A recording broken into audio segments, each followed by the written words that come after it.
Também na nota divulgada pela Polícia Federal, informa que o cidadão português teria publicado em suas redes sociais que viria ao país para fazer a cobertura fotográfica de um evento. Para tanto, conforme a nota, precisaria de visto de trabalho, o que ele não apresentou. Sobretudo, sobre isso eu pergunto, resta claro que a Polícia Federal estava monitorando o visitante, pois sabia de suas posições políticas e que viria fazer no Brasil através de publicações em redes sociais. Então existe algum tipo de monitoramento, existe um sistema da Polícia Federal que monitora algumas pessoas dentro e fora do país. Que sistema é esse? No caso específico, não tem nenhuma ferramenta de investigação política de ninguém. No caso específico, acompanhando em fontes abertas, a gente chama de fontes abertas, internet, YouTube, Instagram, qualquer fonte aberta. Tem N manifestações desse senhor Sérgio Tavares, que nós não entramos na manifestação política, deixando bem claro para o senhor, a manifestação política, ideológica é um direito dele e de qualquer outro cidadão na democracia que, graças a Deus, nós vivemos aqui no Brasil. Mas tem manifestações que eu diria que beiram um aspecto criminal, ou que beiram alguma questão ali que flerta com a criminalidade. Como, por exemplo, se o senhor me permite, pegando o próprio depoimento dele, temos declaração dele, ele questionado sobre ataque à honra de ministros da Suprema Corte, que ele faz na rede social dele. Isso, e aí não é questão só de ser ministro da Suprema Corte. Eu não posso fazer um ataque, nenhum cidadão pode fazer um ataque à honra do senhor que é senador, ou de qualquer cidadão, ou contra mim, que sou um delegado, diretor da polícia. Então, ataque à honra considera-se crime no nosso ordenamento legal. Outra questão, quando ele critica a urna eletrônica e diz que ela é fraudada, tangencia aí uma situação que a gente sabe, pelo menos com provas, e até o momento que não tem nenhuma ilegalidade nesse procedimento, e ele critica. Ele apoia o movimento golpista que teve no 8 de janeiro. Ele faz manifestação favorável àquilo que teve no 8 de janeiro, de invasão de prédios públicos, inclusive aqui, do Senado, do Supremo, da Câmara dos Deputados e tal. Ele apoia aqui. Então, assim, tinha N manifestações desse cidadão Sérgio que está nessa situação. E foi isso que foi perguntado no depoimento. Se os senhores não tiverem acesso, se quiserem que eu leia, porque o depoimento dele tem 2 momentos, para ficar bem claro. Um é o momento técnico, que se pergunta se ele tem passaporte, se ele tem visto para entrar no Brasil, e essa questão técnica foi preenchida.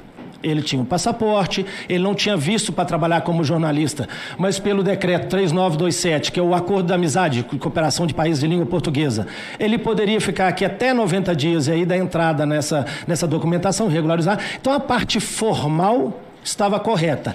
Nessa questão de meta, ele não respondeu, é um direito constitucional que ele tinha, ele estava acompanhado do advogado dele, ele não respondeu a essas perguntas, ele não respondeu. Perguntado também onde ele ia ficar hospedado, que é uma praxe, acho que todos aqui já foram para o exterior, se perguntam onde você vai ficar hospedado no exterior, ele não respondeu. Aqui no Brasil, ele disse que poderia ficar na casa do advogado dele, mas mesmo assim, adotando-se esse procedimento protocolar de se fazer uma entrevista, ele foi admitido em território nacional.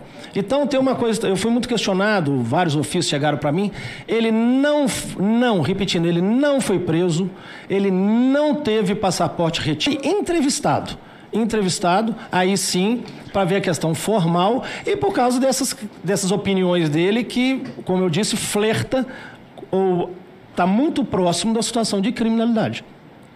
Não, tirado em fontes abertas, não sei se hoje ele mantém isso nas fontes abertas dele, mas isso foi retirado de fontes abertas. E quem que faz essa análise? Um setor de análise que eu tenho dentro da diretoria que acompanha. E aí, só para você ter uma ideia, nós temos hoje em alertas, não era nem para, mas agora já que estou aqui no Senado, acho que os senhores têm o direito de saber essa informação. Nós temos 143 mil alertas de pessoas que são entrevistadas, que poderiam ser entrevistadas se embarcasse, ou se chegasse no Brasil. E 1.600.000 pessoas com restrições, proibido de viajar, que vai e volta. E ainda respondendo uma das perguntas do senhor, são inadmitidos em território nacional, não entram no Brasil, em torno de 2, 3 por dia. A média. Fora os flagrantes de gente que vem com droga, engolido, né? Que ingere droga. Então, são inadmitidos em torno de 2, 3 por dia em Guarulhos. Em Guarulhos, tá? Essa informação é de Guarulhos. Então, assim, dá em torno, no ano passado, deu 814 inadmissões em território nacional.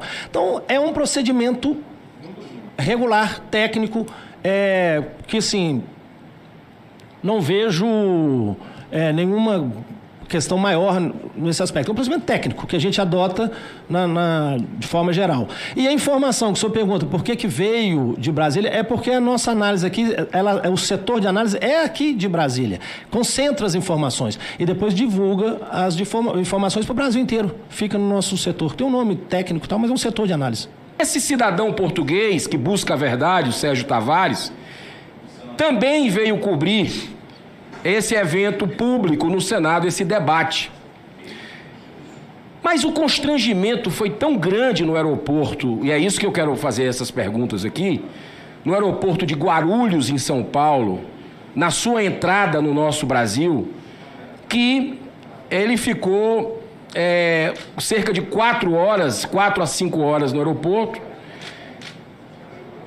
respondendo, e aí vem a nota da Polícia Federal no dia 25, relacionando o cidadão português Sérgio Tavares, informando que o estrangeiro foi indagado sobre comentários que fez sobre a democracia no Brasil.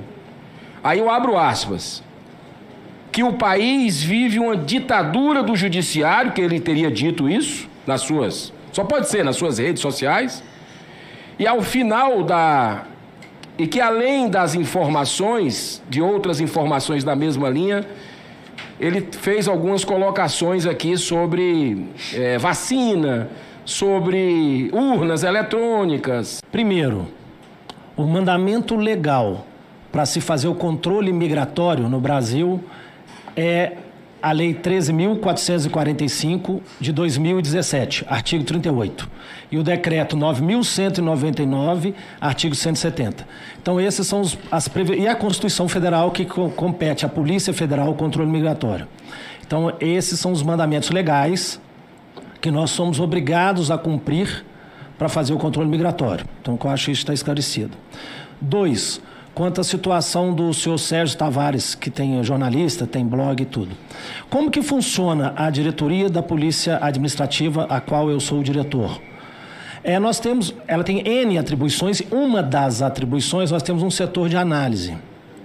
Esse setor de análise faz um controle de passageiros, controle de passageiros que entra e sai do Brasil. Procuramos fazer da melhor maneira possível, com a melhor técnica e boa vontade possível. E pessoas que, no caso específico, pessoas que têm uma situação, nós temos 2 situações nesse controle, são os casos de restrição e casos de alerta. O que seria restrição? Restrição são as pessoas que têm alguma ordem judicial que a proíbe de entrar no Brasil ou de sair do Brasil. Essa ordem judicial pode ser oriunda de uma decisão de um juiz criminal ou de uma questão de uma dívida. A Suprema Corte já entendeu assim, já tem uns 3 anos, de uma dívida trabalhista, etc. Então, tem essas pessoas que teriam restrição. E tem as pessoas que é uma situação de alerta, que não teria mandado de prisão ou mandado de uma constrição na liberdade dela, mas que seriam, de certa forma, entrevistadas no aeroporto ao ingressar ou até sair do território nacional.